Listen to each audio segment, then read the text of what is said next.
सतनाम साहिब बंदगी।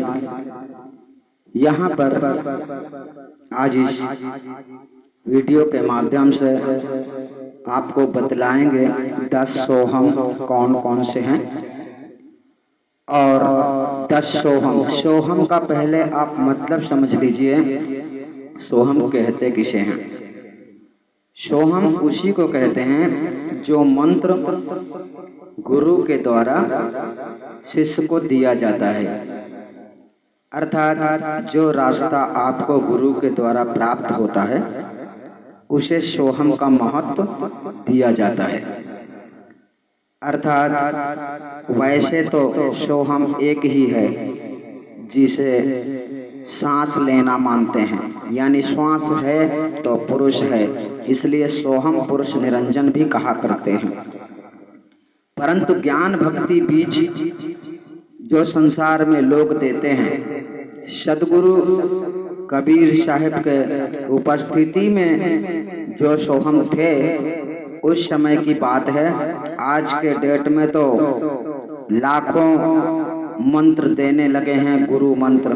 कोई मंत्र देता है तो कोई मंत्र देता है, क्योंकि अनेक प्रकार के भक्त हो गए हैं। कोई हनुमान जी का भक्ति करता है तो हनुमान जी के भी अनेकों मंत्र होते हैं, कोई राम की करता है तो उनके अनेकों होते हैं। तो सोहम का मतलब होता है जो मंत्र आपको प्राप्त होता है वही सोहम है, और उस मंत्र के आधार पे, उस मंत्र में विराजमान शक्ति के आप गुलाम माने जाते हैं, अर्थात उसकी कस्टडी में आप रहते हैं। ठीक है। तो सोहम के यहाँ पर आपको पहले हिंदू धर्म में जो हिंदू संप्रदाय में बताए गए हैं उसके बता दे रहे, और इसके बाद आपको इस्लाम धर्म में जो सोहम आते हैं उनके भी हम बताएंगे। कबीर साहब ने जो ग्रंथ मोहम्मद बोध में 10 मुकामों का कथन किया है वही 10 सोहम हैं। ठीक है। पहला है सत्पुरुष सोहम, दूसरा है सहज सोहम, तीसरा है अंकुर सोहम, चौथा है इच्छा सोहम, पांचवा है ओहंग सोहम, छठवां है अचिंत सोहम, सातवां है अक्षर सोहम, आठवां है निरंजन और माया सोहम, नौवां है ब्रह्मा विष्णु सोहम, 10वां है सर्वजीव सोहम। ठीक है। ये तो बात हो गई सोहम की। कहने का तात्पर्य है, साहिब ने अपने वचनों में बतलाया है, चाकी सूरती लगी है जहां वह, कहाँ कबीर से पहुंचे तहां वह। इस संसार में जो ज्ञानी, जिस ज्ञानी की जहां तक पहुंच है वह तुम्हें वहीं तक पहुंचा सकता है। कहने का तात्पर्य है, कोई ज्ञानी होता है तो उस ज्ञान के माध्यम से आप उसी प्रकार के बन जाते हैं। ठीक है। तो अगर आपको संसार में सच्चा सतगुरु मिल जाता है तो आप सतगुरु के संग रहते रहते रहते रहते सतगुरु के समान बन जाते हैं, और जब आप सतगुरु के समान हो जाते हैं तब आपको वही पद प्राप्त होता है जो पद आपके गुरु को प्राप्त होता है। ठीक है। आपका गुरु, अगर आप झूठे हैं तो आपका गुरु सच्चा नहीं हो सकता है, ये निश्चित रूप से समझ लीजिए, क्योंकि सत्य और झूठ एक जगह पर नहीं रहता है। यही आदि अनादि मुक्ति पंथ की सबसे बड़ी विडंबना है कि झूठ बोलना वर्जित इसीलिए यहाँ पर कहा गया है, अर्थात गुरु से झूठ बोलना वर्जित बताया गया है, और ये संविधान सबसे अटल है। आपने अभी सुना हिंदू धर्म के 10 सोहम के नाम। अब चलते हैं, आपको बतलाते हैं इस्लाम धर्म में जो 10 सोहम के नाम हैं वो कौन कौन से हैं। मोहम्मद बोध ग्रंथ में इनका नाम इस प्रकार है, शरीअत पहला, दूसरा तरीकत, तीसरा हकीकत, चौथा मार्फत, पांचवा मुरव्वत, छठवां ध्यान दौर हियत, सातवां जुल्कार चंदगे, आठवां हुक्म मुर्तद, नौवां दय नाका और 10वां शब्द सार। ये 10 प्रकार के ज्ञान हैं। जिस किसी को जहाँ का ज्ञान है वहीं तक उसकी अवस्था है। ठीक है, ज्ञान विहीन कोई नहीं पहुंच सकता है। जिसके गुरु की जहां तक पहुंच है वह अपने शिष्य को वहीं तक पहुंचा सकता है। ठीक है, आपको यहाँ पर विस्तार रूप से नहीं समझाया गया है, केवल 10 सोहम के नाम बतलाए जा रहे हैं। जहाँ की वार्तालाप करना वृथा है, यानी यहाँ पर आपको बताया गया है ये सोहम एक उचित स्थान है, यानी कौन सा मंत्र आपको कौन ज्ञानी दे रहा है, तो इन दीपों में आपको जाकर स्थान प्राप्त होगा। अर्थात आपको इच्छा सोहम की प्राप्ति हुई मंत्र में। ठीक है ना, आपको गुरु जिस मार्ग में चलाता है आपका स्वरूप उसी तरह परिवर्तन होता है। अगर आपका सच्चा गुरु है और आपका सच्चा गुरु संत की पूर्ण सत्यता को जानता है। संत कैसा होता है? संत दुनिया से तालमेल नहीं रखता है। संत का स्थान साहिब ने अधर में बताया है। और ये जितने सोहम आपको बतलाए जा रहे हैं ये सभी सोहम उस स्थिति के नहीं हैं जो स्थिति संत की होती है, अर्थात जो सदगुरु कबीर साहब ने अपने वचनों में कहा है। ठीक है, तो यहाँ पर आपको यही समझना है कि अगर आपको अंकुर सोहम मिलता है ना, तो ये अंकुर सोहम के नीचे जो भी मंत्र, दुनिया में बहुत सारे मंत्र हैं, तो कोई ना कोई मंत्र शक्ति, तो कोई ना कोई, हर गुरु कोई ना कोई मंत्र देता ही है। तो इन मंत्रों के आधार पे वो जीव कहाँ तक पहुँच सकता है, कहाँ पहुँच जाएगा, यह जीव के ऊपर कर्मों के अनुसार है। हर मनुष्य, कोई किसी मंत्र की पहुँच स्वर्ग तक है, किसी की पहुँच नरक तक है, किसी की पहुँच मोक्ष तक है। मोक्ष भी 4 प्रकार के होते हैं, यहाँ पर आपको वो नहीं बताया जा रहा है। 4 प्रकार के मोक्ष परमात्मा से अलग हैं।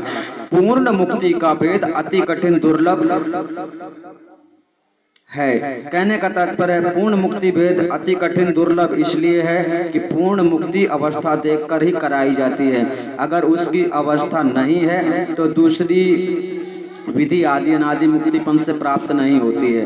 कहने का तात्पर्य जब गुरु को परमात्मा स्वरूप समझ लेते हो, गुरु के वचनों पे चल पड़ते हो, आपको वैराग्य हो जाता है, आप पूर्ण विश्वास कर लेते हो, आपको शरीर से नाता टूट जाता है। जब आपका मोह माया से पूरी तरह से दिल टूट जाता है, इस संसार में रहने से छूट जाता है, जब ऐसा लगता है मुझे तो छूटना ही है, सब चीज से छूटना अति कठिन है। इस संसार में तो लोग माया मोह को भी छोड़ नहीं रहे, तो अंतर चेतना की शक्ति को कैसे छोड़ेंगे? अंतर चेतना में जो शक्ति है वो शक्ति भी आपको किसी की दी हुई है, उन सारी शक्तियों को छोड़ना है। यानी इंद्रियां जो काम कर रही हैं ये अपने आप काम नहीं कर रही हैं। शरीर के समस्त इंद्रियों का कोई राजा है और वो राजा अपने शक्ति से सारी इंद्रियों को चलाता है। ठीक है, तो ये सब उसको देना है, जिसका जहाँ से जो लिया है उसको देना है। इसलिए सदगुरु ने सेवा का पाठ पढ़ाया है, गुरु के अधीन रहने के लिए कहा है। लेकिन इस संसार में संसारी लोग गुरु, अपने गुरुता को नहीं समझते हैं कि हम गुरु हैं, हमें क्या करना चाहिए और क्या नहीं करना चाहिए। इसी प्रकार से गुरु अपना कर्म भूल गए और शिष्य अपना कर्म भूल गए हैं। इस प्रकार से हम आपको संसार में यही बतलाना चाहते हैं कि आपको अपने अंदर काबिलियत लाना अति आवश्यक है। अर्थात कोई भी कार्य आप करते हो संसार में, देखो पढ़ाई करते हो, आप परमात्मा को इतनी आसानी से पाने का तुमने कैसे सोच लिया? यहाँ तो छोटी सी नौकरी भी जल्दी नहीं मिलती है। देखो एक नौकरी प्राप्त करने के लिए 15 साल 20 साल पढ़ना पड़ता है। लेकिन इस संसार के लोग देखो, तुम लोग समझते नहीं हो। हम आपको यही बतला रहे हैं कि आपका ये जीवन जो है मुश्किल से प्राप्त हुआ है, बड़ा दुर्लभ है, और आपको मिल गया है, तो इसे आपको कैसे गुजारना है, क्या करना है, ये आपके ऊपर रखता है। यानी ये आपको ही विचार करना है कि इस जीवन का हम क्या करें। यानी अगर आप यह समझ लेते हैं कि ये जीवन व्यर्थ है, अगर आप ये समझ लेते हैं ये जीवन व्यर्थ है, तो आपके जीवन का अर्थ सही निकलेगा। क्यों? क्योंकि अगर तुम इस जीवन का अर्थ समझते हो तो तुम्हारा जीवन अर्थ के साथ व्यर्थ हो जाएगा। लेकिन अगर तुम जीवन को व्यर्थ समझते हो तो आपको बड़े आसानी से मोह माया से मुक्ति मिल जाती है। क्योंकि जब तुम्हें अपना ही जीवन व्यर्थ लगने लगेगा तो किसी और के जीवन में तुम्हें मोह नहीं होगा, तो और धन दौलत की बात ही क्या है।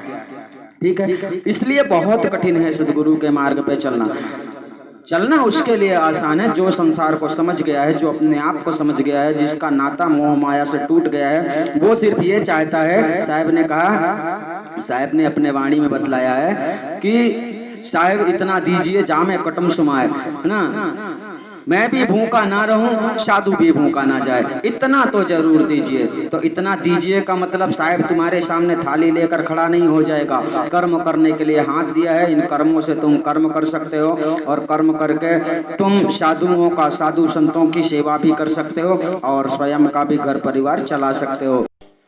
आप लोग समझ गए होंगे। सतनाम साहिब बंदगी सोच विचार कर ही कदम बढ़ाएं, क्योंकि भक्ति आसान नहीं है, खेल नहीं है। इस संसार में देखो, तुम बहुत बड़ा आदमी बनना चाहो तो वो भी नहीं बन सकते, पता नहीं क्या क्या करना पड़ेगा। तो ये बहुत बड़ी बहादुरी है, भक्ति करना बहुत बड़ी बहादुरी है। अगर कोई खेल समझ कर रहा है तो उससे भक्ति नहीं होनी। ये खेल तमाशा करते करते अंत में फिर 84 जाना ही पड़ेगा। जो भक्ति को आखिरी जीवन का मकसद समझकर भक्ति करता है उसकी भक्ति पूर्ण होना संभव है। लेकिन जो भक्ति को खेल समझता है कि अरे कोई भी कर सकता है, मनमानी करना है, जो भी करना है करते रहो, तो तुम्हें कोई रोकने नहीं वाला है, तुम करो जो करना है और उसका परिणाम भी भोगने के लिए तैयार रहो। अगर अच्छा कर्म किया है तो अच्छा फल मिलेगा, ये समझ लो। बताने की आवश्यकता नहीं है, जैसा कर्म करोगे फल वैसा ही प्राप्त होता है। तो हम तो आपको मुक्ति का भेद, मुक्ति का फल प्राप्त कराने का उद्देश्य रखते हैं और आपको समझाते हैं कि आप लोगों को मंजिल मिले, यानी आप लोगों का जीवन व्यर्थ ना जाए, इस संसार में भी आप अपना जीवन गुजार सको भली भांति, और उस सतलोक को भी प्राप्त कर सको, वहां जाने के काबिल हो जाओ, वहां ठहरने के काबिल हो जाओ। वरना आपके अंदर कोई गुण नहीं है, आपके अंदर अगर कोई गुण नहीं है तो आपको कोई भी काम नहीं मिलने वाला, कोई भी पद नहीं मिलने वाला।